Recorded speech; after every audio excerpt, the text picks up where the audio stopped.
खुशियों में हम झूमे रे। होली मतलब पवित्रता। होली में भगवान की होली। बीती बातें खत्म हुई, past is over, Holi. Holi आई रे, होली आई रे, आई रे होली, आई रे होली, आई रे, आई रे होली, आई रे होली, आई रे, आई रे होली, आई रे खुशियाँ लाई रे, लाई रे, लाई लाई रे होली, आई रे, आई रे होली, आई रे। परमात्मा के संग से, उनकी शक्तियों के रंग से अपने को रंग ले, बीती बातों को खत्म करे, प्यार, खुशी, एकता के कभी न मिटने वाले रंग सब पर लगाएं।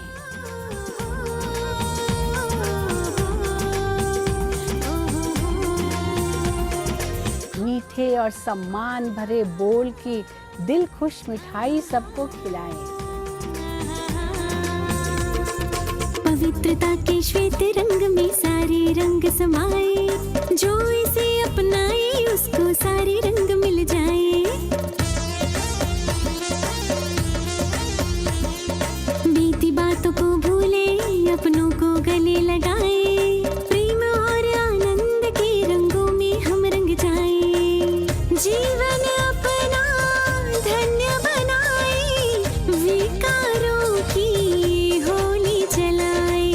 जीवन अपना धन्य बनाए, विकारों की होली जलाए। होली आई आई आई आई आई होली, आई रे होली। सिर्फ एक दिन की नहीं, जीवन को ही होली बनाए। हैप्पी होली, होली मुबारक। होली आई रे होली, आई रे खुशियाँ लाई रे, लाई रे, लाई लाई रे। होली मुबारक।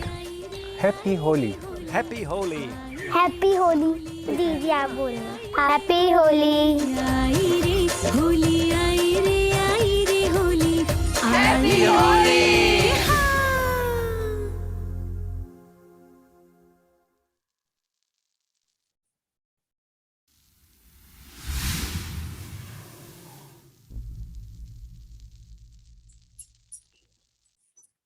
ओम शांति। आज बाबा की 18 मार्च 2022 की साकार मुरली है। बाबा हम बच्चों को खबरदार कर रहे हैं इस बात से कि बच्चे, माया की फोगी बहुत आएगी, लेकिन हमें खबरदार रहना है। दूसरा बाबा ने कहा कुछ भी हो जाए, पढ़ाई मिस नहीं करनी, क्योंकि ये पढ़ाई ही मनुष्य से देवता बनाने वाली। तीसरी बात बाबा ने कही, तुम यहाँ आए हो बाप से वर्षा लेने के लिए। और चौथी बात, अंधों की लाठी बनना है, अर्थात अनेकों को ज्ञान अमृत पिलाना है या ज्ञान दे करके रास्ता बताना है। बाबा कहता, मीठे बच्चे, माया की फॉगी बड़ी जबरदस्त है। माया की फॉगी बड़ी जबरदस्त है, उससे खबरदार रहना है।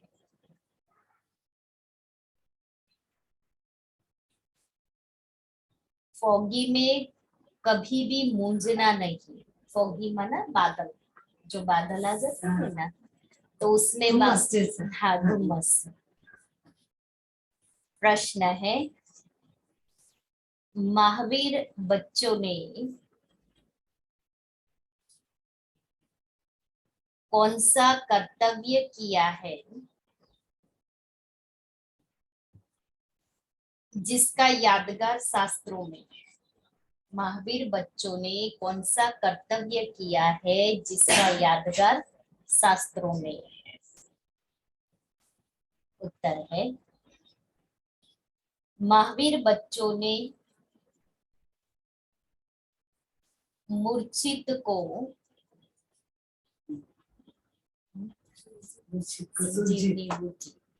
संजीवनी बूटी देकर सुरजित किया है। हाँ, रामायण में हनुमान का मिसाल बताया है ना, जब लक्ष्मण मूर्छित हो गए तो रावण संजीवनी बूटी लेकर सॉरी हनुमान जी संजीवनी बूटी लेकर आए और वो रस पिलाया उसका, जो लक्ष्मण मूर्छित से सुरजित हो गए। तो बाबा कहता है वास्तव में ज्ञान की बात है, इसका यादगार शास्त्रों में भी दिखाती है।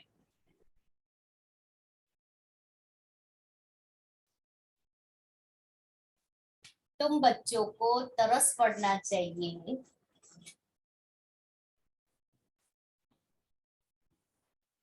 जो सर्विस करते करते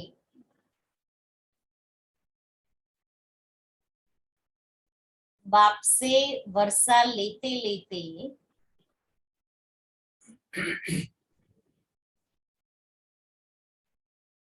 किसी भी कारण से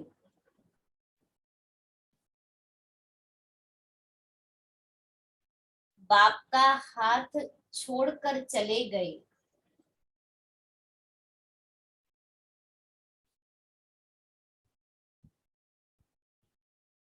उन्हें पत्र लिखकर सुरजित करो।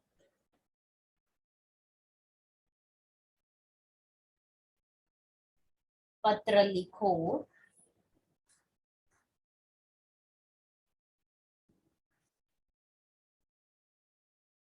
कि तुम्हें क्या हुआ जो तुमने पढ़ाई छोड़ दी।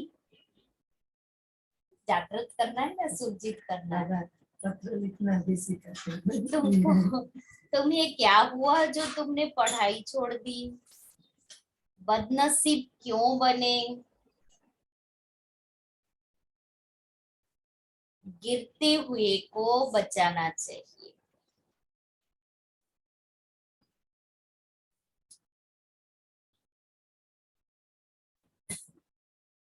गीत है नयनहीन को राह दिखाओ प्रभु जी। ओम शांति। ये गीत बहुत कॉमन गाते हैं। लास्ट वाली चेयर पे आते इब्राहिम भैया, थोड़ी आपकी चेयर आगे कर लो।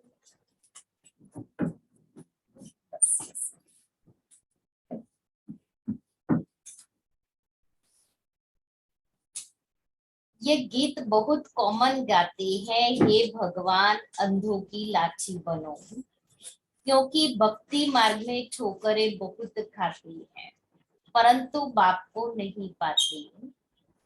आत्मा कहती है हे बाबा मैं आपसे मिलने के लिए इस शरीर द्वारा बहुत ही भटकी, भगवान से मिलने के लिए बहुत भटके, आपका रास्ता बहुत ही कठिन है।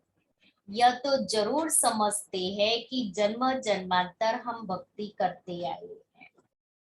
यह नहीं जानते कि हमको ज्ञान मिलना है, तब हम नयनहीन से सज्जे बनेंगे। सज्जे माना रोशनी आएगी।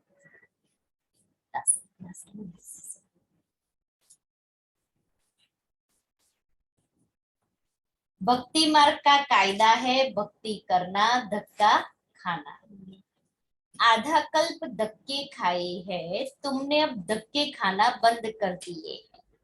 अभी तक तो सज्जे नहीं थे, अर्थात ज्ञान की रोशनी नहीं मिली थी, तो हम दर दर भटकते थे। आज ये तिथि है, आज यहाँ जाना है, आज ये व्रत उपवास करना है, आज इस मंदिर में जाना है, कल दूसरे मंदिर में जाना है, ऐसे करते थे ना। हाँ, पूनम भरना है, अग्यारस करनी है। तो बाबा कहते अभी तक धक्के खाते थे।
लास्ट में बैठो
तुम भक्ति नहीं करते न शास्त्र पढ़ते, जब भगवान मिल गया फिर ये सब क्यों करे।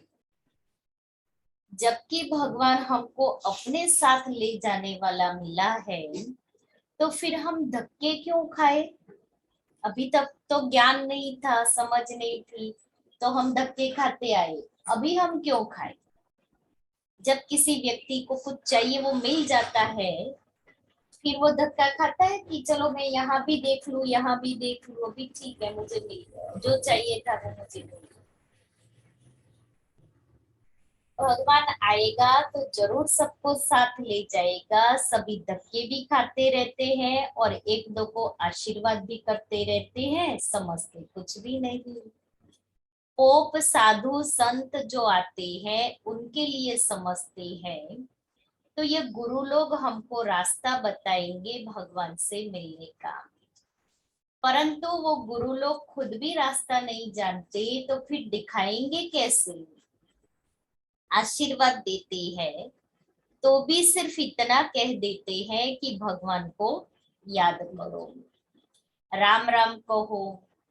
जैसे रास्ते में कोई से पूछो फलाना स्थान कहाँ है तो कहेंगे इस रास्ते से चले जाओ तो पहुंच जाएंगे। ऐसे नहीं कहेंगे कि साथ ले चलते हैं, रास्ता दिखाएंगे। तुमको रास्ता चाहिए वो बता देते हैं, परंतु साथ में कोई गाइड तो चाहिए ना। बिगर गाइड तो मूंछ पड़ते हैं। जैसे तुम भी एक दिन फॉगी के कारण जंगल में मूंझ पड़े थे। अभी हमारे सामने कौन सी फॉगी थी? माया की, 5 विकारों की फॉगी थी। यह माया की फॉगी बड़ी जबरदस्त है। स्टीमर वालों को फॉगी के कारण रास्ता दिखाई नहीं देता, बड़ी खबरदारी रखते हैं। तो यह फिर है माया की फॉगी। कोई को रास्ते का पता नहीं पड़ता, जब तप तीर्थ आदि करते रहते हैं। लोग कितना करते हैं। अभी ये फागुन मास की पूनम कल थी, कितने लोग गए पैदल। तो जप तप तीर्थ यात्रा करते रहते हैं। जन्म जन्मांतर भगवान से मिलने लिए भक्ति करते आए, अनेक प्रकार की मत मिलती है। जैसा संग वैसा रंग। हर जन्म में गुरु भी करना पड़े। द्वापर से लेके आत्मा उतरती कला में आई तो हर जन्म में गुरु करने लगे, क्योंकि समझते हैं ना कि गुरु के बिगर कोई ज्ञान नहीं दे सकता है। अब तुम बच्चों को, अभी तक तो हम भी यही करते आए, अभी तुम बच्चों को सतगुरु मिला है। जैसे ब्रह्मा बाबा ने सच्चा ज्ञान प्राप्त करने के लिए 12 गुरु किए, लेकिन जब उनको सच्चा ज्ञान मिल गया फिर सब गुरु छोड़ करके एक सतगुरु का हाथ पकड़ लिया। तो अभी हमें भी एक सच्चा सतगुरु मिला है, इसलिए क्या करना है? अब जिसके भी हाथ पकड़े थे ना सहारे के लिए, साथ ले जाना, उनको भी साथ। हाँ, तो सबको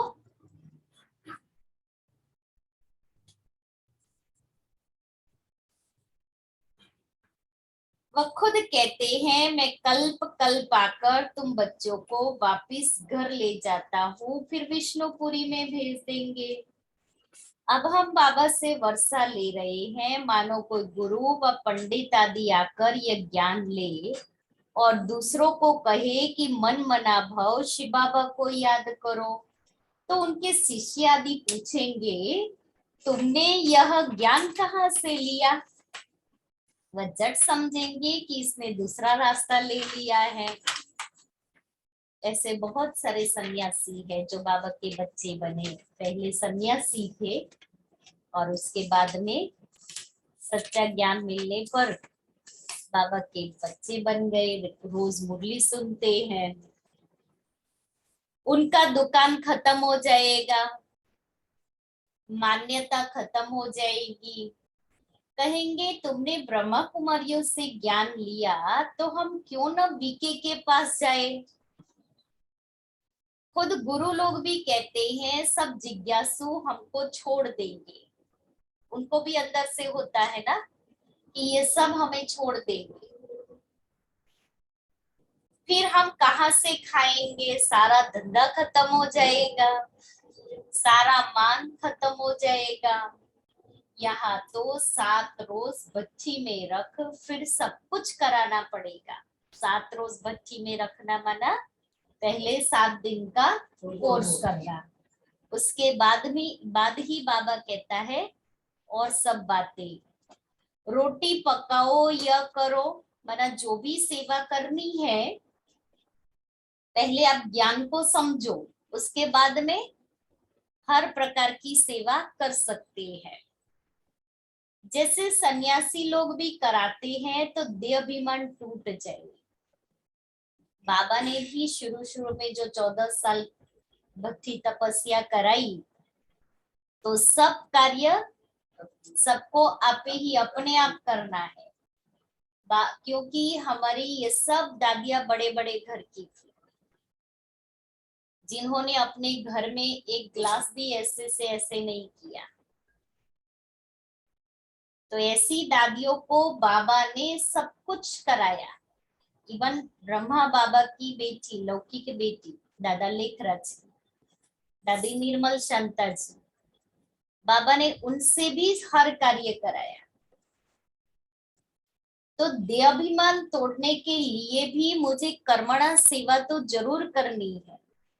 हम कितने भी बड़े घर के हो, लेकिन जब हम बाबा के पास आते हैं तो हम सब कौन हो गए? बाबा के बच्चे हो गए। और बच्चे माना सब समान होते हैं, इसलिए मुझे वो समानता की भावना रखनी है। हर एक बच्चा है और हर एक बच्चे को अपने घर की सेवा करनी है। फिर उसमें ना कोई बड़ा है ना कोई छोटा है। अपने अंदर से ही होना चाहिए कि मुझे बाबा के घर की हर प्रकार की सेवा करनी है। बाबा ने इसीलिए तो मुझे अपना बच्चा बनाया है, इसलिए तो मुझे पसंद किया है कि मैं कितनी भाग्यशाली आत्मा कि भगवान के घर की सेवा मुझे मिल रही है। बहुत समय पहले की बातें हैं, मैं ट्रैवलिंग कर रही थी तो मेरे साथ एक माता थी, वो भी बाबा की बच्ची थी। बातें कर रहे थे हम दोनों, तो कहती है दीदी मेरे घर में 2-2 सर्वेंट काम कर रही है, लेकिन मैंने बहनों से बोला है कि बाबा का कमरा तो मैं ही करूँ। तो रोज दोपहर को 12 बजे के बाद जाती हूँ, मुरली पढ़ती हूँ, बाबा को याद करती हूँ, उसके बाद में बाबा का कमरे की सफाई में करती हूँ। तो ये रोज का मेरा नियम है। कहा मैं बाबा की बनी तो मैं सेवा करके अपना भाग्य तो जमा करूँ ना। तो बाबा ने ऐसे ही हमारी सब दादियों को भी, बड़े बड़े घर की थी लेकिन सब ने झाड़ू पोछा भी किया, तो बर्तन भी किए, तो खाना भी बनाया, हर प्रकार की सफाई की। तो बाबा कहता है कि देहाभिमान तोड़ने के लिए भी मुझे अपने आप को, इस तन को कर्मणा सेवा में लगाना है, क्योंकि जितना इस तन को कर्मणा सेवा में लगाएंगे ना, बाबा इस तन को निरोगी बनाएगा। ये प्रैक्टिकल अनुभव है। हाँ, बड़े पतीले में और वो छोटी थी, उनको ये समझ नहीं थी कि पतीला कैसे साफ करना होता है। तो दादी अंदर में सब कुछ डाल के फिर दादी खड़ी हो गई और ऐसे ऐसे घूम रही है जैसे डांस कर रहे हैं और वो साफ कर रही थी। अब बाबा ने दूर से देखा तो बाबा नजदीक आए। बाबा ने कहा बच्ची क्या कर रही हो? तो कहा बाबा पतीला साफ कर रही हूँ। अब बाबा को तो हंसी आ रही थी, क्योंकि दादी ने तो कभी कुछ किया ही नहीं है। इतने में मम्मा आई, तो बाबा ने मम्मा को कहा कि मम्मा बच्ची को सिखाओ कि कैसे साफ करना होता है। तो बाबा ने गाड़ी भी, बाबा की जो गाड़ी थी ना वो दादी चलाती थी, निर्मल शांता दादी। तो एक बार बाबा को कहा कि बाबा गाड़ी खराब हो गई है तो मैकेनिक को बुलाना पड़ेगा। बाबा ने कहा बच्ची तुम नहीं कर सकती हो क्या? तो दादी गाड़ी के नीचे चली गई, सोते सोते कुछ रिपेयरिंग करना था, दादी ने खुद किया। तो बाबा ने हर सेवा हर प्रकार की हर एक से कराई। तो पालना भी ऐसी दी और उसके साथ साथ बाबा ने सेवा भी सिखाई। तो बाबा कहते हैं कि फिर ऐसे का ठहरना बड़ा मुश्किल है, जो कैसे का, जो देहाभिमान में आती है। दूसरी बात, जो बाहर से आती हैं उनको पहले पहले बाप का परिचय देना है कि हम माता पिता से विश्व के मालिक बने का वर्षा ले रहे हैं। बाबा है विश्व का रचयिता। हमारी एम ऑब्जेक्ट है कि हमको नर से नारायण बनना है। तुमको भी दाखिल होना है तो 8 रोज आकर पढ़ना होगा कि बाबा के बच्चे बनना है। तो 8 रोज माना वो 8 दिन का पहले कोर्स करो, बेसिक ज्ञान लेना है। बड़ी भारी मेहनत है, इतना अभिमान कोई तोड़ न सके। तो सबसे पहले अभिमान को तोड़ना है। ऐसे ऐसे आदमी जल्दी आ नहीं सकते। कैसे आदमी? जिसके अंदर देहाभिमान है। बाप समझाते हैं कि तुम भाई बहन हो, एक दो को समझा सकते हो, समझो कोई बच्चे हैं जो बहुत अच्छी सर्विस करते थे, बहुतों को समझाते थे, अब बाबा का हाथ छोड़ दिया है। अब यह तो तुम जानते हो कि शिव बाबा हमको पढ़ाते हैं ब्रह्मा द्वारा, डायरेक्ट तो नहीं पढ़ा सकते हैं। तो बाबा कहते हैं ब्रह्मा द्वारा स्थापना कराता हूँ, राजयोग सिखाता हूँ। अगर कोई ने ब्रह्मा का हाथ छोड़ा तो गोया शिव का भी छोड़ा। विचार किया जाता है फलाने ने छोड़ा क्यों। नसीबदार बनने के बदले बदनसीब क्यों बने हो। तुम रूठे किससे, बहनों से रूठे होंगे। तुम जो इतना वर्षा लेने वाले थे फिर क्या हुआ। क्या सिखलाने वाले बाप ने तुमको कुछ कहा जो पढ़ाई छोड़ दी और बदनसीब बन गए। बाबा भी पूछ सकते हैं तुमने राजयोग सीखना क्यों छोड़ा। तुम भी आश्चर्यवत बाबा का बनंती कथनती भगंती में आ गए। अपनी तकदीर को लकीर लगा दी। आना बंद करते हैं। हम रोज मुरली नहीं सुनते हैं, बाबा को याद नहीं करते, माना तकदीर को लकीर लगा दी, बाबा का हाथ छोड़ दिया। अब सोचो कि पहले की जीवन क्या थी, फिर जब बाबा मिला तो जीवन क्या हो गई। अब उसके बाद भी मैंने कोई बात में मेरे संस्कार वश मैंने पढ़ाई छोड़ दी तो मेरी गति क्या होगी। फिर पहले जैसी जीवन हो जाएगी, पहले जैसा धक्का खाना, दुखी होना, चिंतित होना, भय में जीना, यही जीवन हो जाएगा ना। इसलिए मुझे कुछ भी हो जाए, ये सब बातें जो मेरे सामने आती है ना, वो मेरा पेपर है और मुझे उस पेपर में पास होना है।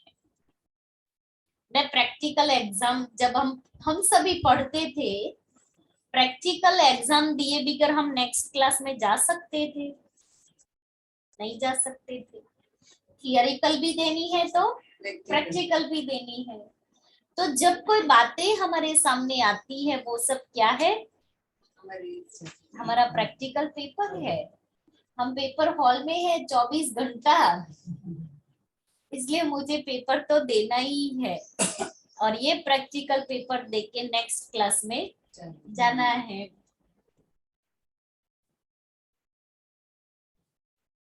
समय देख उनको लिखना चाहिए। हो सकता है पत्र पढ़ने से फिर जग जाए, गिरते हुए को बचाना होता है।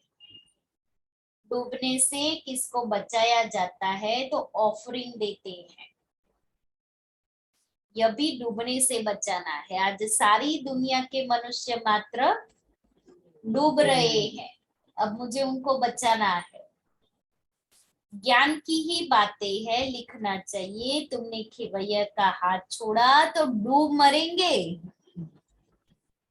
तैरने वाले लोग अपनी जान को जोखिम में रख दूसरों को बचाते हैं। कोई पूरा तारू मना तैरने वाले नहीं होता है तो खुद भी गुम हो जाता है। तुम भी कोई को डूबता हुआ देखते हो तो 10-20 चिट्ठियां लिखो, यह कोई इंसल्ट नहीं है। तुमने इतना समय हाथ पकड़ा, औरों को भी समझाया, फिर तुम कैसे डूबते हो। तुम प्रेम से लिखो, बहन जी तुम तो राजयोग सीख पार जाने वाली थी, अब तुम डूब रही हो। कैसे लिखना कैसे लिखना है वो भी बाबा सिखा रहे हैं। तो अब तुम डूब रही हो, तरस पड़ता है तो बेचारे को बचावे। फिर कोई बचता है वह नहीं, यह तो हुई उनकी तकदीर कि हम तो बचाने की कोशिश कर रहे हैं, लेकिन फिर अगर नहीं बचता है तो वो उसकी तकदीर, उसका भाग्य। दूसरी बात, ये जो प्रदर्शनी में ओपिनियन लिख कर देते हैं कि यहाँ नर से नारायण बनाने का मार्ग बताया जाता है। यह राजयोग बहुत अच्छा है, बस लिखा बाहर निकला तो भूल गया, इसलिए जो लिखते हैं उनकी पीछ करनी चाहिए कि तुमने यह ओपिनियन लिख कर दिया, परंतु क्या किया, न अपना फायदा किया न दूसरों का। पहली मुख्य बात है माता पिता की पहचान देनी है, इसलिए बाबा ने प्रश्नावली बनाई है। तो पूछो, परमपिता परमात्मा से तुम्हारा क्या संबंध है। बाबा साकार में थे ना, तभी एक प्रश्नावली का पूरा इतना सा फॉर्म ऐसा था जिसमें सब प्रश्न लिखे हुए होते थे। जब भी कोई कोर्स करने के लिए आते थे ना, तो उस समय उनको वो पहले प्रश्नों का फॉर्म भरना पड़ता था, उसके बाद में कोर्स कराया जाता था, ताकि पता पड़े कि इस आत्मा की चाहत क्या है, ये आत्मा अंदर से क्या चाहती है, उस अनुसार उस आत्मा की वो प्यास बुझा सके। क्या वर्षा मिलता है यह लिखाना चाहिए, बाकी सारी प्रदर्शनी समझाए, पिछाड़ी में लिखने से कोई फायदा नहीं। इसलिए शुरू शुरू में जब प्रदर्शनी की सेवा चलती थी ना, तो लास्ट में एक पिक्चर होता था कि प्रदर्शनी के बाद क्या, ऐसा ही चित्र, जैसे और चित्र होते हैं ना, ऐसे लास्ट में ये भी चित्र होता था कि प्रदर्शनी के बाद क्या, फिर उनको समझाया जाता था 7 दिन के कोर्स के लिए।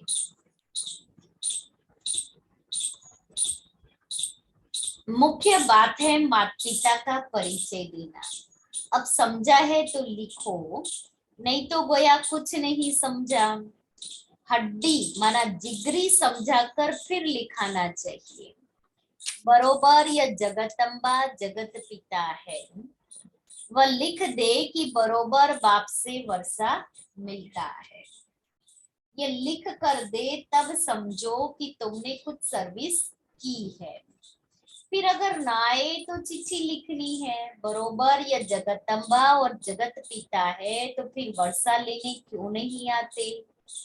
अचानक काल खा जाएगा, अचानक काल खा जाएगा, तब क्या करेंगे। तो काल अचानक आ जाए, उसके पहले मैं आत्मा अपनी कमाई तो कर लूं, मैं अपनी आत्मा को गोरी तो बना लूं। अभी तो कैसी काली है, काली माना पिकारी है। अब मुझे अपनी आत्मा को फिर गोरी अर्थात श्रेष्ठ पावन बनाना है। मेहनत करनी चाहिए। प्रदर्शनी की उससे मुश्किल को 2-4 निकले तो फायदा क्या हुआ। अभी हमने जो शिव जयंती पर पैम्फलेट बांटे थे न्यूज़पेपर में, उसमें से हमारे पास 2 रतन निकले हैं बाबा के, अभी क्लास में बैठे। तो देखो कितनी भाग्यशाली आत्माएं है कि बाबा ने उनको यहाँ तक पहुंचाने के लिए कितनी मेहनत की। देखो बाबा ने इतना फोर्स किया, पहले तो बर्फ का शिवलिंग बनाना था, फिर कुछ मना ये सब चल रहा था, इसलिए वो पोस्टपोन किया। का कुछ नहीं करना है, जितने थोड़े से पैम्फलेट है शिव मंदिर में बांट देंगे। फिर मुझे सेंटर से फोन आया, एक सेंटर से, आप क्या करने वाले हो। हमने कहा हमारा काम चल रहा है, हम कुछ नहीं करेंगे। तो कहते नहीं, आप कुछ तो सेवा करो, आप सिर्फ पैम्फलेट बांटने की सेवा करो। कहा देखो अभी तो हमारा मैटर भी तैयार नहीं। कहा आप मैटर की चिंता नहीं करो, आप हमारा मैटर पढ़ लो, अगर आपको अच्छा लगता है ना तो हम प्रिंट करा के देंगे। ठीक है। फिर उन्होंने मैटर भेजा, मैंने पढ़ा, उसके बाद जो जो कट करना था वो कट करा लिया, उनका सिंपल मैटर यही कर दिया और हमारा एड्रेस फोन नंबर डाल दिया। प्रिंट भी उन्होंने करवा के दिया। तो बाबा ने कितना सहज कर लिया। और फिर वो भाई को बुलाया, दे दिया उनको, मैंने कहा डाल देना। तो बाबा को इन 2 बच्चों को अपने पास बुलाना था, दो और है, 4 भाई बहनों ने कोर्स किया। तो देखो कितनी खुशी होती है, बाबा को भी खुशी होती है और हम सबको भी होती है कि हमारे परिवार की वृद्धि हुई है। तो बाबा कहता है फिर ऐसे सेवा करनी चाहिए। कितने की तो दो आ गए, तो हम ज्यादा करेंगे तो कितने सारे आएंगे। अभी तो कल न्यूज़पेपर में आया, गुजरात समाचार में आप नहीं डाल सकती हो। हाँ, अगर डाला तो फिर कायदे से केस होगा। क्यों? कोई भी लोगों ने कर दिया क्या वो क्यों पढ़ने की जरूरत है? अच्छा, कोई बात नहीं। Door to door, hand to hand दे सकते हैं। कोई बात नहीं। दूसरे न्यूज़पेपर में तो डाल सकते हैं ना।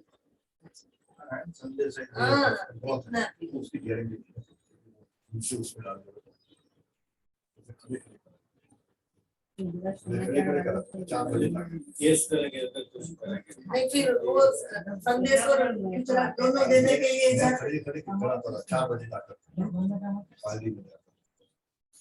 तो बच्चों को पुरुषार्थ करना चाहिए, आना छोड़ दे तो चिट्ठी लिखनी चाहिए।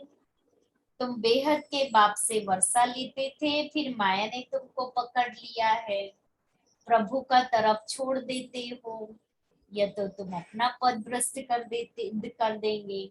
जो महावीर होगा वह जट संजीवनी बूटी देंगे। 2-4 दिन होंगे ना क्लास में नहीं आएंगे, हम फोन करेंगे कि 4 दिन हो गए आप क्लास में क्यों नहीं दिखाई देती।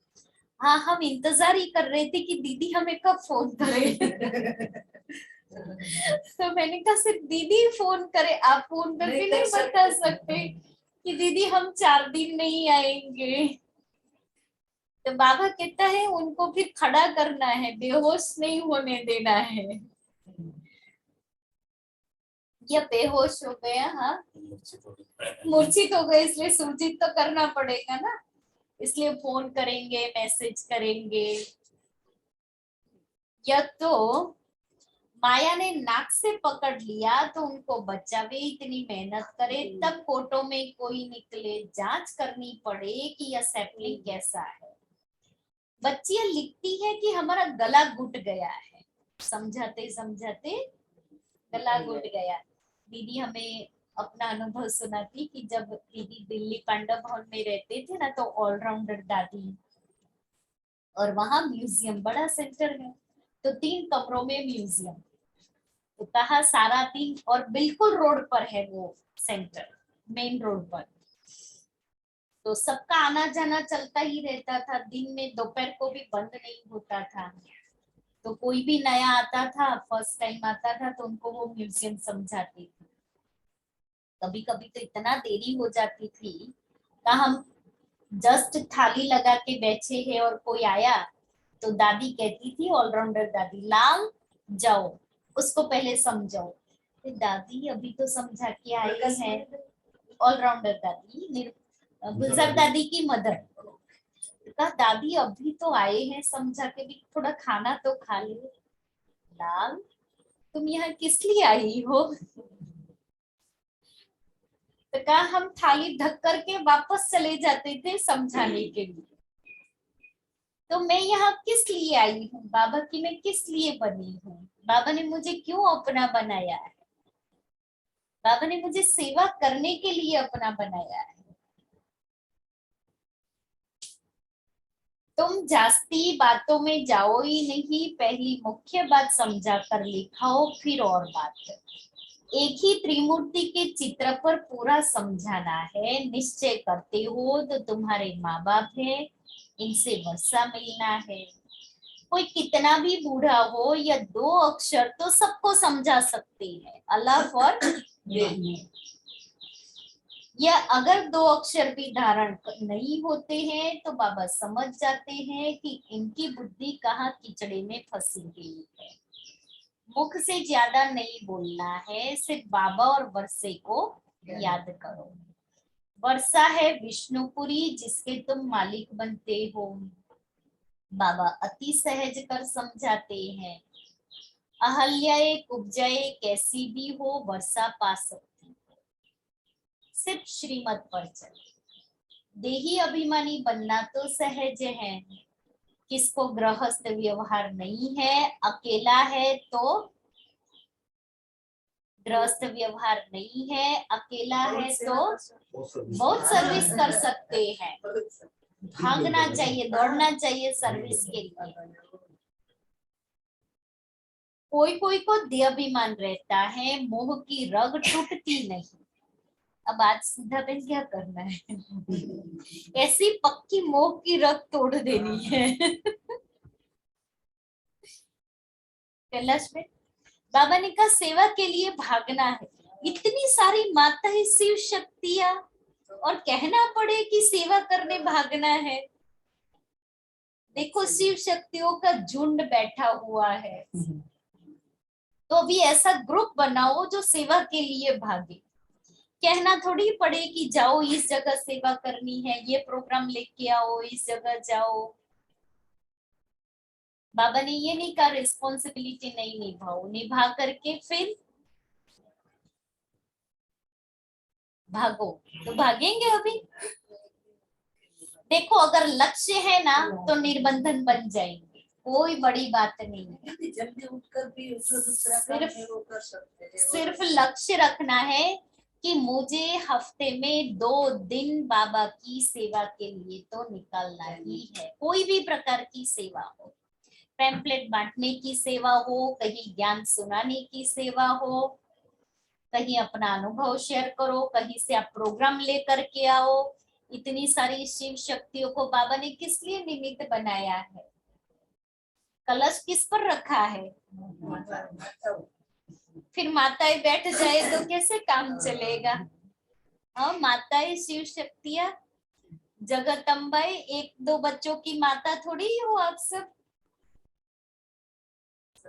2-4 बच्चों की माताएं नहीं हो। अगर ऐसा होता ना तो बाबा आपको पसंद ही नहीं करता। बाबा ने आपको जगत माता बनने के लिए पसंद किया है। तभी जगत की माताओं को जागना है।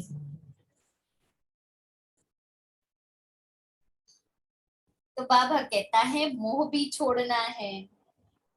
देही अभिमानी शरीर में मोह नहीं रखेंगे। बाबा युक्तियां बताते हैं, तुम अपने को आत्मा समझो, यह पुरानी दुनिया है, इनसे ममत्व मिटाना है। एक बात याद है कि माताएं निर्बंधन तब हो सकेगी जब ये पांडव मदद करेंगे। इसलिए पांडवों को सदैव सहयोगी बनना है, माताओं के लिए। ठीक है ना? सभी पांडव यहाँ ही बैठे हुए हैं। बाबा ने भी क्या किया? शिव शक्ति माताओं को आगे किया और बाबा बैकबोन बन गए। तो ऐसे ही पांडव सेना को बैकबोन बनना है और शिव शक्ति सेना को आगे आना है।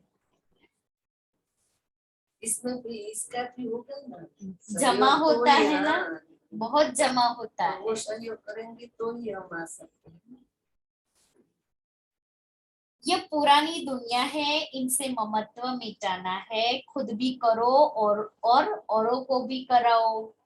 माँ बाप बच्चों को लायक बना देते हैं, फिर बच्चे का काम है बाप की संभाल करना। फिर माँ बाप छूटे। यहाँ बहुत है जिनकी रग जाती है। कोई को अपना बच्चा नहीं है तो धर्म के बच्चे में मोह आ जाता है, फिर वह पद पा नहीं सकेंगे। सर्विस के बदले डिसर्विस करते हैं। प्रदर्शनी में मुख्य बात यह समझानी है, जो निश्चय हो जाए कि बरोबर यह हमारा बाप है। इनसे राजयोग द्वारा 21 जन्म का वर्षा मिलना है। नई दुनिया की रचना कैसे होती है, कैसे हम मालिक बनते हैं, यह है एम ऑब्जेक्टिव। परंतु बच्चे पूरा समझाते नहीं है। तुम बच्चों को रात दिन खुशी रहनी चाहिए कि हम ईश्वरीय संतान हैं। वहां विष्णु की देवी संतान को इतनी खुशी नहीं होगी जितनी अब तुम ईश्वरीय संतान को है। अभी तुम ईश्वरीय संतान बने हो, फिर तुम ही विष्णु की संतान बनेंगे, परंतु खुशी अभी है। देवताओं को ईश्वरीय संतान से ऊंचा नहीं समझे, नहीं कहेंगे। तो ईश्वरीय संतान को कितनी खुशी होनी चाहिए, परंतु यहाँ से बाहर निकलते ही माया बिल्कुल ही भुला देती है। तो समझो तकदीर में राजाई नहीं है, बहुत मेहनत करनी चाहिए। माया ऐसी है जो वहां का वहां ही थप्पड़ लगाकर भुला देती है। अच्छा, मीठे मीठे सीखे लेते बच्चों प्रति माता पिता बाप दादा का याद प्यार और गुड मॉर्निंग। रूहानी बच्चों को नमस्ते। हम रूहानी बच्चों की रूहानी बाप दादा को याद प्यार गुड मॉर्निंग और नमस्ते। सार है, मोह की सब रगे तोड़ इस पुरानी देह और दुनिया से ममत्व निकाल सर्विस में लग जाना है। बाप और वर्षे को याद कर कमाई जमा करनी है। दूसरा है, अच्छा तैरने वाला बन सबको पार लगाने की सेवा करनी है। क्या करना है? तैरने वाला बनना है, क्योंकि हम तैरने वाले बनेंगे ना तो ही दूसरों को बाहर निकाल सकेंगे। श्रीमत पर चलना है, बुद्धि कीचड़े में नहीं लगानी है। वरदान, सर्व शक्तियों को अपने अधिकार में रख सहज सफलता प्राप्त करने वाले मास्टर सर्वशक्तिवान भव। जितना जितना मास्टर सर्वशक्तिवान की सीट पर सेट होंगे उतना ये सर्व शक्तियां ऑर्डर में रहेंगी। जैसे स्थूल कर्मेंद्रिया जिस समय जैसा ऑर्डर करते हो वैसे ऑर्डर से चलती है, ऐसे सूक्ष्म शक्तियां भी ऑर्डर पर चलने वाली है। जब यह सर्व शक्तियां अभी से ऑर्डर पर होगी तब अंत में सफलता प्राप्त कर सकेंगे, क्योंकि जहां सर्व शक्तियां है वहां सफलता जन्म सिद्ध अधिकार है। श्लोगन है, आकारी और निराकारी स्थिति में, आकारी और निराकारी स्थिति में सहज स्थित होना है तो निरहंकारी बनो। फिर दादियों की पुरानी डायरी से वो कल सुनेगी। आज का स्वमान कितना अच्छा है। आज होली है ना, मनाने वाली, तो बाबा का स्वमान भी यही है। मैं परमात्मा प्यार के झूले में झूलने वाली हूँ। तो दुनिया वालों ने कृष्ण और राधा का झूला बताया है। कृष्ण और राधा एक दूसरे के संग झूला झूलते हैं और आज हम सारा दिन परमात्मा प्यार के झूले में झूलेंगे। यह परमात्मा प्यार आनंदमय झूला है। इस सुखदायी झूले में सदा झूलते रहो और सदा साक्षी व उपराम बनने के लिए उपराम स्थिति में रहना यह उड़ती कला की निशानी है। उड़ता पंछी बन कर्म के इस कल्प वृक्ष की डाली पर आओ, फिर न्यारे बन जाओ। उड़ता पंछी बन कर्म के इस कल्प वृक्ष की डाली पर आओ, माना कर्म करना है तो आप आ जाओ कर्म क्षेत्र पर, फिर न्यारे बन जाओ। अपने समर्थ स्वरूप से कर्म करो और न्यारे हो जाओ। कर्म रूपी डाली के बंधन में कभी फंसना नहीं। कर्म तो करना है, लेकिन कर्म करते हम न्यारे रहे, जो कर्म रूपी डाली के बंधन में फंसे नहीं। कर्म बंधन मुक्त, कर्म संबंध नहीं बनना है, कर्म बंधन से मुक्त होना है।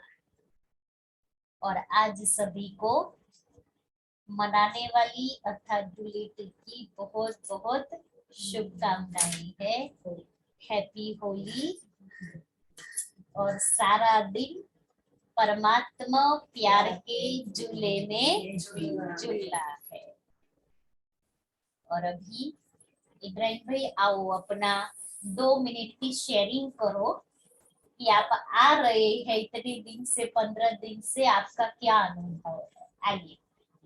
अच्छा आइए आइए। हाँ हाँ, चंद शब्दों में। 10-12 दिन हो गए। हाँ, 2 तारीख से शुरू किया था। से शुरू हुआ। और आराम से सुकून मिलता है यहाँ पे।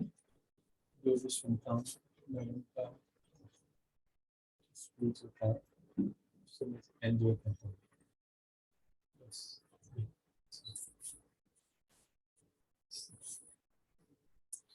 आओ देशवी जी।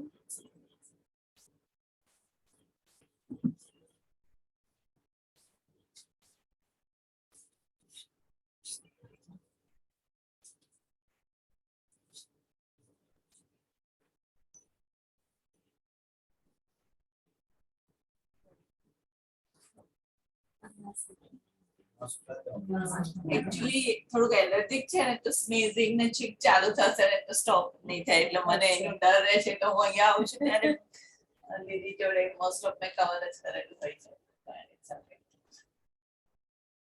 શરૂઆત તો ફોન ઉપર જ્યારે ફર્સ્ટ ટાઈમ દીદી જોડે વાત કરી અહીંયા આવવા માટે ત્યારે જ કંઈક અલગ અનુભૂતિ થઈ.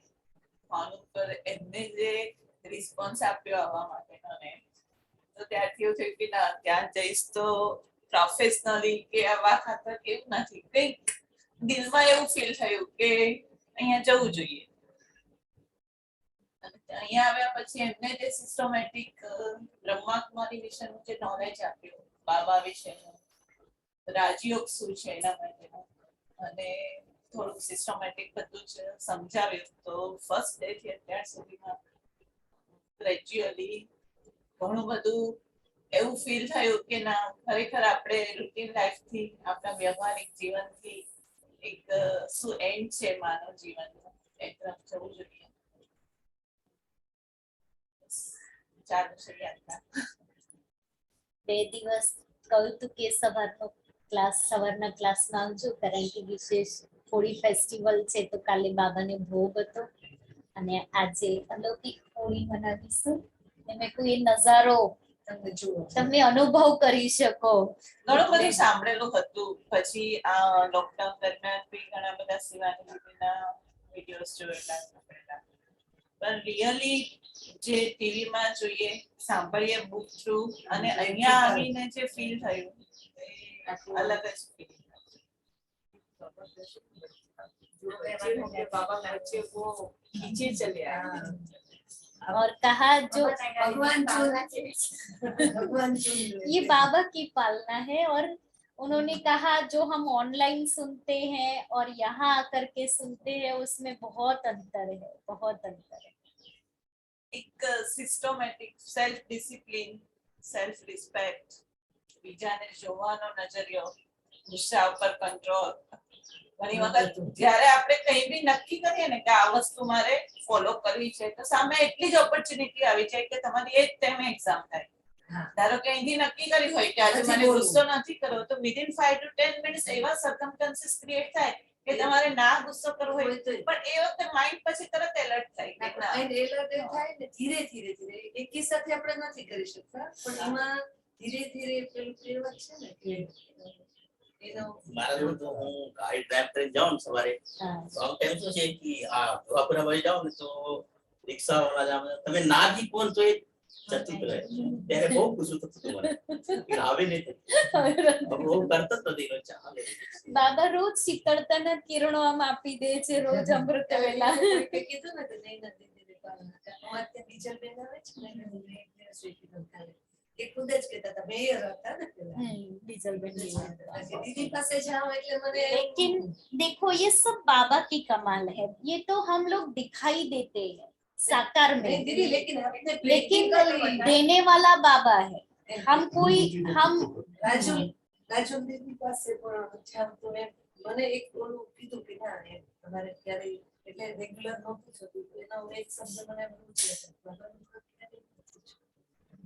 એટલે એમ કે આ દીદીઓ એ અંદર પોતામાં ઉતાર્યું છે ઉપરથી આપણે પણ થોડું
मोर मुकुट पीतांबर धारी आंखों से ब्रजराज बोलो जय कन्हैया लाल की।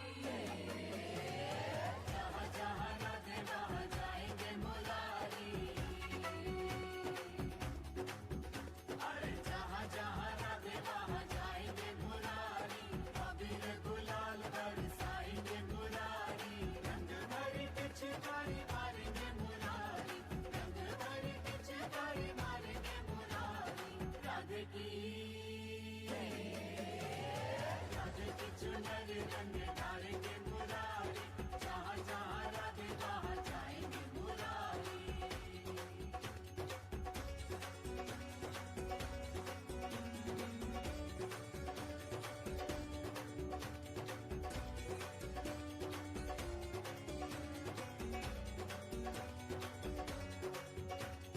राधा रानी रूप है तो रंग है मुरारी। राधा परिधान है तो अंग है मुरारी। राधा रानी रूप है तो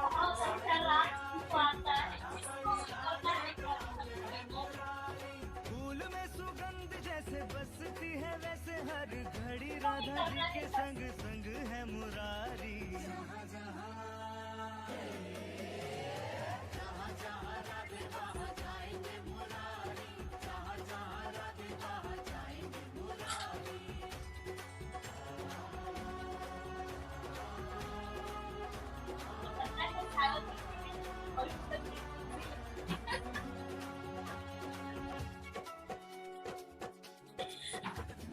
काहे करे कान्हा ऐसे मोसे छेड़खानी। काहे रंग डाले चुनर मोरी धारी। काहे करे कान्हा ऐसे मोसे छेड़खानी। काहे रंग डाले चुनर मोरी धारी। रुके तो डगर काहे मारे पिचकारी। कैसे समझाऊं तोहे हारी मैं तुहारी। जहाँ जहाँ राधे वहाँ जाएंगे मुरारी। जहाँ जहाँ राधे वहाँ जाएंगे मुरारी। इतना तो है हमारे पास से ना हो।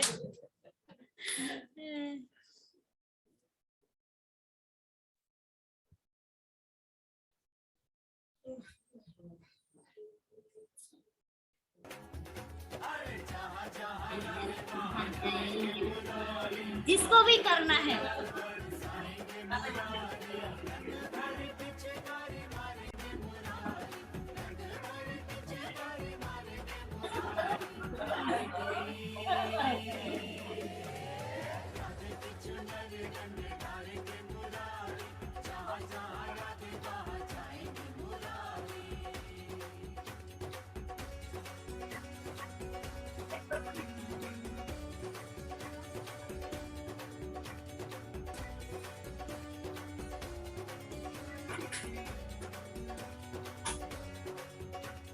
राधा रानी रूप है तो रंग है मुरारी।